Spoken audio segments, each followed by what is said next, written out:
episode 5 of The Falcon and the Winter Soldier, and it was almost an hour's episode, this one. So this is just a quick reaction and review to what I think is becoming and developing into, I don't know what you think, guys, into quite a layered and quite a complex series, actually. It's a shame that there's only going to be one more episode after this. So you've got the Flag Smashers. I've still got the same quibble with the lead Flag Smasher. I feel she's not strong enough. I feel she's not there's not enough light and shade to her whether it be that she's a freedom fighter or that she's a twisted kind of villain. I mean, she's a baddie, but is she a baddie? Is she a goody baddie? I just don't feel that she's not delivering the light and shade, so parking that to the side, that's one issue. I think this episode really cranked up a gear when it comes to the race politics that they're looking into in this. I think the idea of attaching a sort of white privilege, if you like, to Captain America's shield and to the Captain America brand, I think is a really bold move by Marvel. I really like the way they're stepping there and are willing to sort of answer and deal with some sort of, cultural, some uncomfortable cultural facts. I thought the added detail of the first black super soldier, Isaiah, who was very angry in the second episode when they first met him. He had beef with Winter Soldier years ago and didn't want to help Anthony Mackie, the Falcon. And then when Anthony Mackie goes back there, they have a really intense and interesting conversation where Isaiah is saying to, the Falcon, why would any self-respecting black man want to be Captain America? And yet you've got offset against that. You've got the experience of Anthony Mackie, who does believe that there's some purpose and reason to want to aspire to this role. He even sees in his nephews, I believe, his sister's children, their sort of admiration for the shield, which is kind of the shield, Captain America's shield, is being sort of carried around in this episode a little bit like a surfboard almost. It has its own bag. It's like an incredibly elaborate frisbee. Some real sort of musical montages in here. You've got Anthony Mackie training with the shield, but I've kind of jumped the gun a bit. At the beginning of the episode, of course, we had Walker put in a very challenging position at the end of the last episode, episode 4, where he'd killed someone, not the right person either, but he'd killed someone just because he could kill someone who'd killed his buddy, his war buddy, his right-hand man, his wingman, if you like. And so I think the character of Walker is becoming a really complicated and layered character. I mean, I've said before, it's kind of nibbling at the edges of The Boys, the whole narrative around Compound V or whatever it was in The Boys. But this is, I don't know, there's something about this. There's something about the fact that, John Walker has taken this super soldier serum, that he has this newfound strength.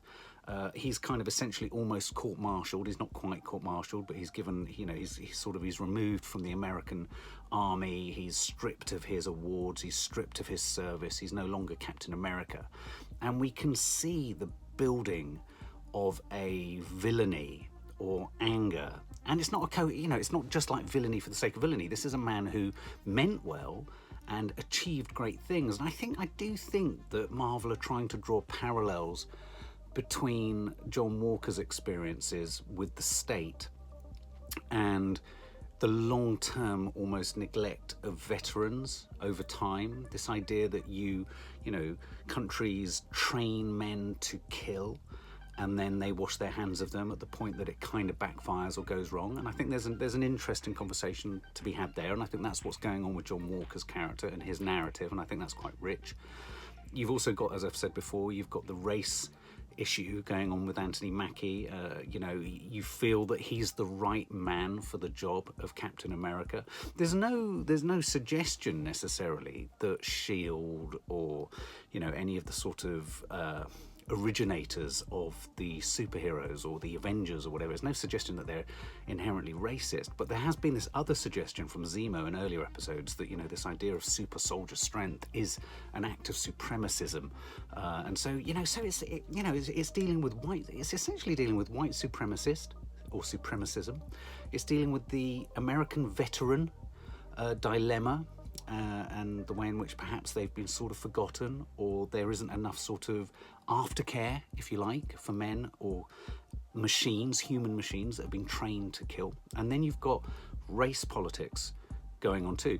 And then you've also, even in the Flag Smashers, got this idea of people without borders, this idea of living in a global community where, you know, national boundaries and borders are kind of notional, or they'll become increasingly more notional in a more fractured world.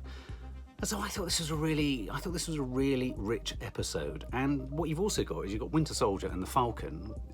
Their sort of reluctant partnership is now building and growing into something of a brooding bromance, right down to, I think I spotted Winter Soldier and the Falcon's sister passing each other a few looks and a few sort of, could be a bit of business going on there. And so you've got this other narrative going on in this. I thought this episode was really nice because it allowed us time to really sit with the characters. We got to really sit with the Falcon and his family heirloom, if you like, the family tradition of the boat. I thought that was a nice sort of metaphor that they shouldn't let it go. They should hold on to what's their identity, and I think that's important. We had a great training scene where, my God, that shield, when the Falcon throws that shield and he's training, I mean, my God, there was some sweat there, and you wouldn't want that shield hitting you in the face accidentally. So I liked all that. I thought that was all really well done. That was neatly done. Zemo gets taken off to Wakanda. So, is he going to be put in a sort of Alcatraz-like prison on an island somewhere? And is he going to come back at some point?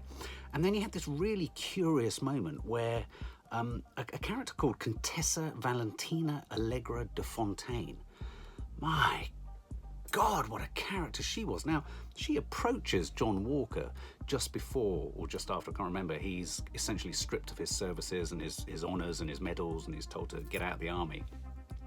She approaches him and gives him a card that has nothing on it.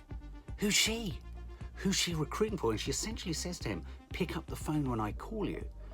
And I've seen and I've heard in some quarters that perhaps this is the development, or the building, is it, of an equivalent sort of squad, a Marvel, an MCU squad that's a little bit like the Suicide Squad insofar as perhaps they're of dubious morals and dubious loyalties.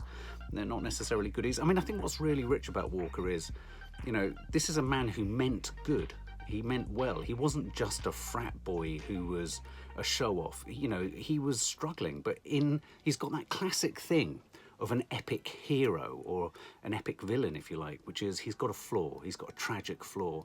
And his flaw was his inability to reach the level of a superhuman, a super soldier in the form of, Steve, the original Captain America. And so living in that shadow and the pressure that would create and construct for a man especially, is really, I think that's really well drawn. And so I find John Walker's character really rich. I find Anthony Mackie's narrative move towards whether, adopting a desire for this Captain America's shield and the job, is that a selling out on his heritage and his roots?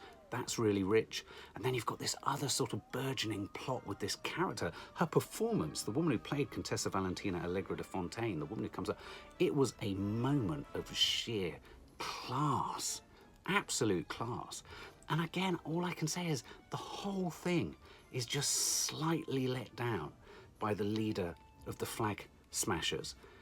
She just lacks that anchored sort of threat. I just don't believe she's threatening, though she is threatening. What do you think, guys? I think it's a really rich series. It's getting better with each episode that goes along. And that's quite something, because there are moments where I feel like, this is just becoming a bit two-dimensional Marvel kind of action-y stuff.